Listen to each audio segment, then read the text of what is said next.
All right, guys, welcome to another exciting episode of How I Built This, Birmingham style. Of course, I'm Ron, CEO and founder of this little tiny cleaning company called Two Maids and a Mop that turned into a big brand with 90 locations across the country. And it's not hard to figure out. We're also trying to build another brand called Pink Zebra Moving.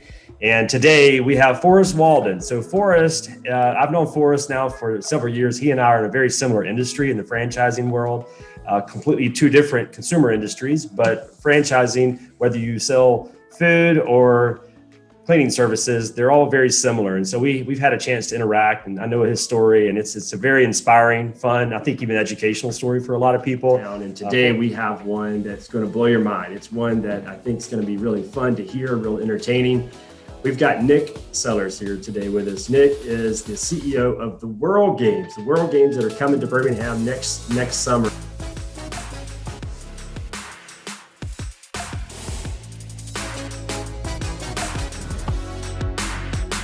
This moment where I realized I was paying more in taxes than I ever expected to make in a year in my life. And that's because I am not a vintage entrepreneur. I did not start out, with this burning desire to be an entrepreneur. I fell into it just chasing my passion.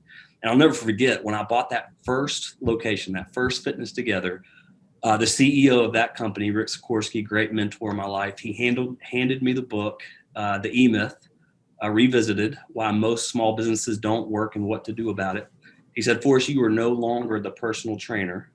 You are now the marketer and salesman of personal training, and never underestimate the difference.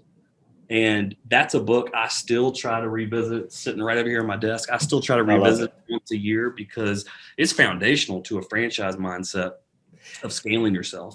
But for me to think about not being the product, that was a huge leap for me.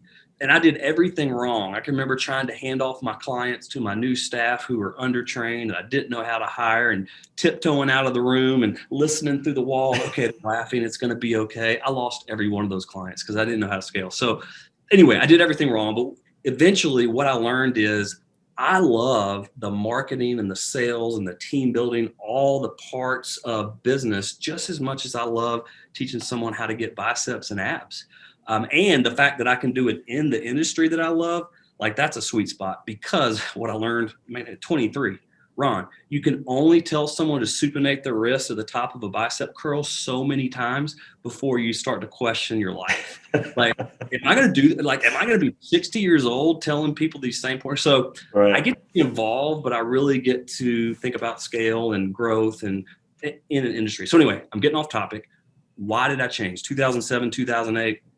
Anybody who was in business during that time knows what happened. Just the floor fell out, the Great Recession. We were in a high ticket business. We were individual rooms, suites, private personal training. You're going to drop $700 to $900 a month. That's a luxury car payment. That might even be a mortgage payment. And someone's doing the vintage legal pad test of what do we need to cut, honey? At the very top of that list is personal training. And so I saw that business just contract. And I also realized when I was traveling and visiting my stores, I didn't think we were generating the results we should for the service we were charging for. And I remember I had this moment where I would visit these stores every quarter and I would challenge them because they had no testimonials, no raving fans of their own. And so when I was trying to help them build their marketing plans, I said, you need local people in your area that you've changed their life. So people believe you got the goods. They recognize a customer in your area. And I say, for now, borrow mine from Birmingham. Here, same brand. There's no, that's no issue there. But you need your own. And I'd come back a quarter later, no testimonials. I'd come back a quarter later and I'm like, what is wrong with this model? So anyway, I'd had some friends come over and work out with me in my garage. I had never really been into group fitness. I'd always been into one-on-one, but I got exposed to the power of camaraderie and healthy competition and doing it with friends in a group. And I just knew, like, this is the future of fitness. Like, this is so much more fun. Everybody's getting results. The competition takes someone who's not even competitive to all of a sudden caring about their 5K and their deadlift. And so anyway, I knew it was the future. The only thing I couldn't figure out is how do I get out of my no compete? Right. And so I knew that my corporate office wanted my territory back. Like they were trying to buy all the master franchisees territory back. And so I just called a meeting with my CEO and Ricky, my stepdad, he said, look, Forrest, just tell him what you want and do it. Don't send an email. Don't, try to sneaker it. Just sit down with him. Fantastic advice. And so I sat down with him and I said, look, here's where I am. I want to do this group thing. It has nothing to do with one-on-one training. Man, we're going to flip tires and we're going to do all this stuff. And I know you want my territory back. So I'll sell you my territory back if you waive my no compete. We made that deal. And within a few months, I had opened the first location in Homewood, not far from where we're sitting right now. And it was off to the races. I bet that felt great. Man, what did you do the night after the deal was made? Did you celebrate or did you just move on to the next project? I was at a conference. I was at a fitness conference.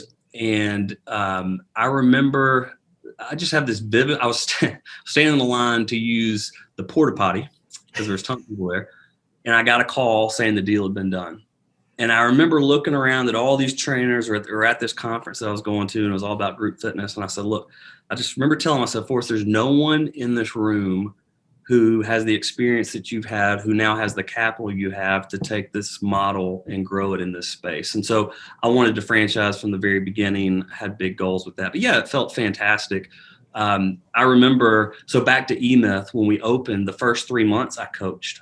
I was on the floor, not coached in years. Then I moved myself into management, and then I hadn't been in the gym since. But I wanted to make sure I really understood what we were building. And I remember in those 3 months, I'm like, I don't want to do this long, but man, I feel alive doing this. Like, this is what I was created to do. I want to make some magic one day. Am I supposed to be perfect? Is it okay to make mistakes? And what do I do when I make them? So what were some of those early mistakes that were made, not necessarily directly by you, but by the organization? And what can be learned from that so that someone else that's building, whether it's a small business or a large enterprise, they can do something with that information? Yeah, that's such a great question. And it is something that we constantly try to calibrate on as a team. And anybody who recognizes what it takes to put together a startup business certainly understands and appreciates it. And if you haven't, just Google the Michael Jordan commercial, the famous commercial about failure, because he, in 30 seconds, just nails it. I have failed over and over and over again, and that is why I succeed. And we constantly are stubbing our toe. I mean, we've never done anything like this in this community before.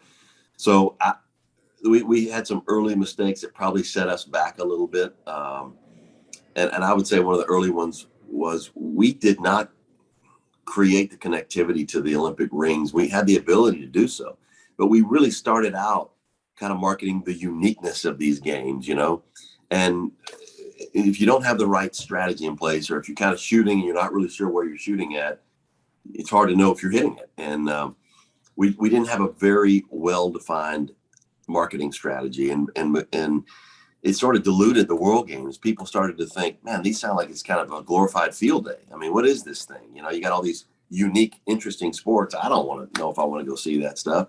When in reality, a lot of these sports are competing on the Olympic platform. And a lot of these sports are the fastest growing spectator sports in the world.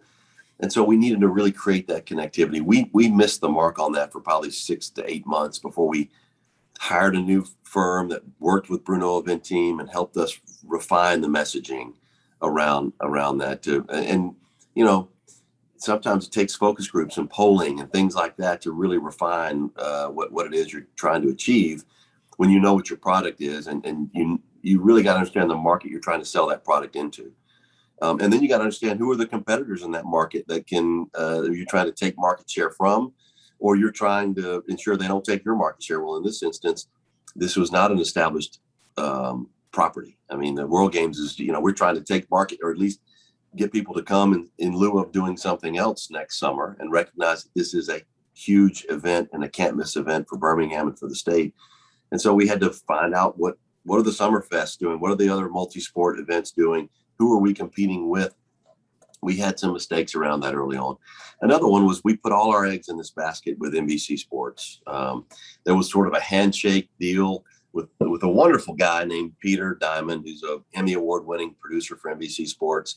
coming out of Poland. Hey, don't worry, we're going to give you 10 hours on NBC Sports. It's going to be all good, because you got to have a domestic broadcast partner when you're putting on these games. And the international broadcast partner is ISB, International Sports Broadcast, which is part of the Olympics. And they handle all the international properties and negotiate all those rights. So we just said, we're good. We'll let that lie. And then the pandemic hit, it was kind of all bets are off. And there was a ton of learnings from that, Ron. One of them was when we got a call from Peter Diamond. He said, hey, I know I told you don't worry about it. I know I told you, we don't have a needed contract right now. And I know I told you that if you were out trying to find another dance partner, that we were going to be out. You just had to trust us. He gave us the old George Costanza. It's not you, it's me. Because then the next thing he said was, this pandemic has turned everything upside down. I can't commit to 10 hours on NBC Sports anymore. In fact, I can't even tell you about NBC Sports. We got a lot of stuff happening. And as we all know now, NBC Sports, as it used to be, is going away. Peacock and streaming and all these things are just really quickly evolving. And I didn't know that landscape well. And so we made a mistake in not getting things under contract. And if you think you got a deal, I know everybody wants to say, man, a handshake and if in business, you got to make sure you commit some stuff to 4 corners of paper. And we didn't do that. And so we were left kind of holding the bag with no dance partner. And I had to go find someone to help us negotiate a deal. We'd never negotiated a media rights deal. So we found Wasserman Media through Edgar Weldon, who some relationships, Edgar's nephew or Edgar's niece is dating an executive with Wasserman Media. So we get introduced. Casey Wasserman is the president and CEO of LA 2028 organizing committee for the next time the Olympics is in the U.S. Wasserman Media is a global outfit. They negotiate these media deals all the time and media properties. And we hired them to negotiate with the big four, CBS, Fox, ABC, and go back to NBC and then ESPN and others. And we ultimately got down to Fox and CBS.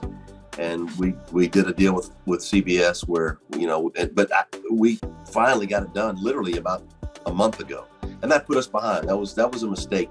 We finally got our sea legs on that one. And that's going to help us sell more sponsorship. That's just a few of our mistakes, man. Okay, Birmingham, you just heard it. You heard a story of how someone right here in our hometown of Birmingham, Alabama, built a business from the ground up into massive success. It was an inspiring story, so inspiring that I hope somebody out there uses it to build a business right now, today. If you know of anyone out there that has enjoyed a similar amount of success, please contact them. Tell them to listen to this interview because we want to talk to them. The entire purpose of this podcast is to inspire entrepreneurs from the Birmingham area to do the same thing. I love entrepreneurship and I love this city of Birmingham, and I hope somebody out there is as inspired as I am.